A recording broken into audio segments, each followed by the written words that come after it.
आज आपण बेसनाचे लाडू करूया।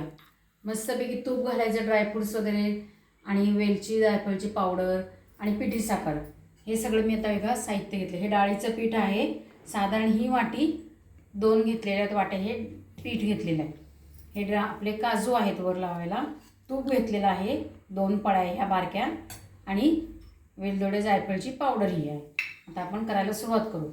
गॅस लावलेला आहे मी, त्याच्यामध्ये सुरुवातीला एवढी पळी भरून तूप घातलेलं आहे, नंतर थोडं घालायचं आहे। आता ते विरघळलेलं आहे, त्याच्यामध्ये मी हे पीठ ओतून घेते।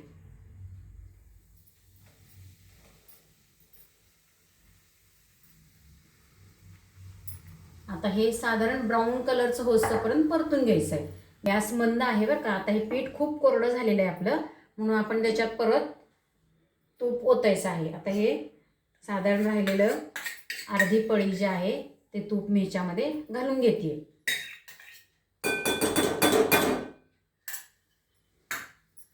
आता हे परतून घ्यायचं आहे। आता आपले हे भाजून झालंय छानपैकी, वास पण छान सुटलेला आहे, याचा अर्थ ते पचलेलं आहे। डाळीचं पीठ पचलं पाहिजे, म्हणजे शिजलं पाहिजे थोडं तुपावरती। आता हे आपण गॅस बंद करायचं आणि मंद गॅसवर करायचं बरं का सगळं। आता हे एका मोठ्या ताटात किंवा परातीत ओतून घ्यायचं सगळं। आता हे आपण ओतून घेतलेलं आहे परातीत, थोडं हे गार झालं पाहिजे, म्हणजे मग त्याच्यात बाकीचे हे आपले जिन्नस टाकून घेऊया। तोपर्यंत थांबू जरा गार होईस्तोवर। आपलं आता हे थंड झालेलं आहे, त्याच्यात आपण ही 2 वाटी घेतलेले आहे, त्याच्यात ही 1 वाटी पिठी साखर घालायची आहे। कमी घेतलं तर मग ते कमी गोड लागतं जरा, मग त्याची चव नाही एवढी चांगली लागत। आणि त्याच्यामध्ये वेलदोडे जायफळची पावडर घालून घ्यायची। आता हे मी सगळं मिक्स करते। आता आपल्या ह्याच्यात पिठी साखर आणि वेलदोडे जायफळची पावडर मिक्स झालेली आहे। आपल्या हाताच्या मुठीप्रमाणे एवढासाच घ्यायचा आणि तो दाबून दाबून करायचा, म्हणजे एका साईजचे बरोबर व्यवस्थित होतात आणि असे मावतात पण हातात। हे असं करून घ्यायचं। हे किती छान मळला जातोय, गोल आणि मऊ होतात छान।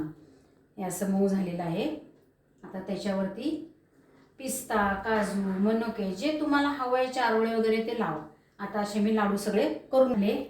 असे आपले बेसनाचे लाडू मस्तपैकी झालेले आहेत, गोड आणि चविष्ट। या आणि खाऊन घ्या, मस्त झालेत। लाईक, शेअर आणि सबस्क्राईब करा।